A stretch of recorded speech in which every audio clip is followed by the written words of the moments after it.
Bismillahirrahmanirrahim. Assalamualaikum warahmatullahi wabarakatuh.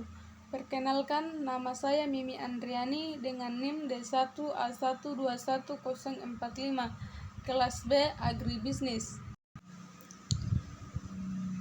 Pada kesempatan kali ini saya akan menjelaskan materi kewarganegaraan yang ketiga, yaitu tentang menelusuri konsep dan urgensi integrasi nasional. Langsung saja, makna integrasi nasional. Kita dapat menguraikan istilah tersebut dari dua pengertian, secara etimologi dan terminologi. Etimologi adalah studi yang mempelajari asal-usul kata, sejarahnya, dan juga perubahan yang terjadi dari kata itu. Pengertian etimologi dari integrasi nasional berarti mempelajari asal-usul kata pembentukan istilah tersebut. Pengertian integrasi nasional secara terminologi. Terminologi dapat diartikan penggunaan kata sebagai suatu istilah yang telah dihubungkan dengan konteks tertentu. Konsep integrasi nasional dihubungkan dengan konteks tertentu dan umumnya dikemukakan oleh para ahlinya. Berikut ini disajikan beberapa pengertian integrasi nasional dalam konteks Indonesia dari para ahli atau penulis. Pengertian integrasi nasional dari berbagai pakar. Nama pengertian integrasi nasional Safruddin Bahar 1996, upaya menyatukan seluruh unsur suatu bangsa dengan pemerintah dan wilayahnya. Riza Nur Afni 2001, pembentukan suatu identitas nasional dan penyatuan berbagai kelompok sosial dan budaya ke dalam suatu kesatuan wilayah. Juliati Suroyo 2002, bersatunya suatu bangsa yang menempati wilayah tertentu dalam sebuah negara yang berdaulat.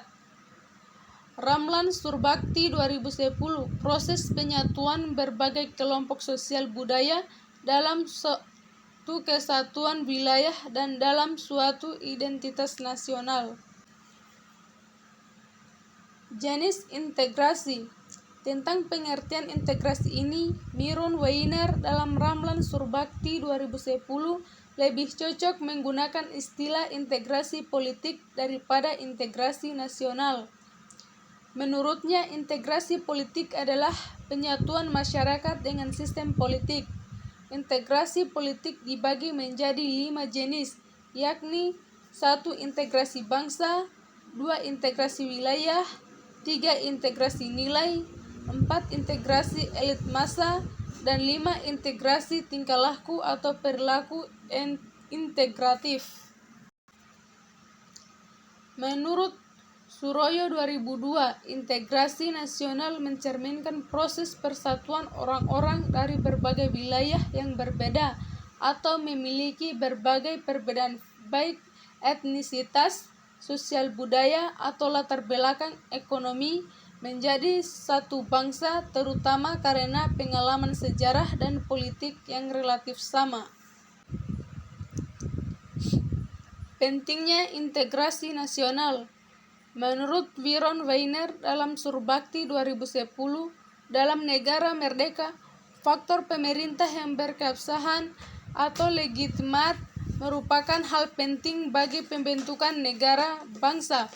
Hal ini disebabkan tujuan negara hanya akan dapat dicapai apabila terdapat suatu pemerintah yang mampu menggerakkan dan mengarahkan seluruh potensi masyarakat agar mau bersatu dan bekerja bersama. Integrasi versus disintegrasi. Kebalikan dari integrasi adalah disintegrasi. Jika integrasi berarti penyatuan, keterpaduan antar elemen atau unsur yang ada di dalamnya. Disintegrasi dapat diartikan ketidakpaduan, keterpecahan di antara unsur-unsur yang ada. Jika integrasi terjadi konsensus, maka disintegrasi dapat menimbulkan konflik atau perseteruan dan pertentangan. Disintegrasi bangsa adalah memudarnya kesatu paduan antar golongan dan kelompok yang ada dalam suatu bangsa yang bersangkutan. Gejala disintegrasi merupakan hal yang dapat terjadi di masyarakat. Masyarakat suatu bangsa pastilah menginginkan terwujudnya integrasi. Namun, Dalam kenyataan yang terjadi, justru gejala disintegrasi memiliki banyak ragam, misalkan pertentangan fisik, perkelahian, tawuran, kerusuhan, revolusi, bahkan perang. Itu saja yang dapat saya sampaikan pada materi ketiga kewarganegaraan. Akhir kata, billahi taufik wal hidayah. Wassalamualaikum warahmatullahi wabarakatuh.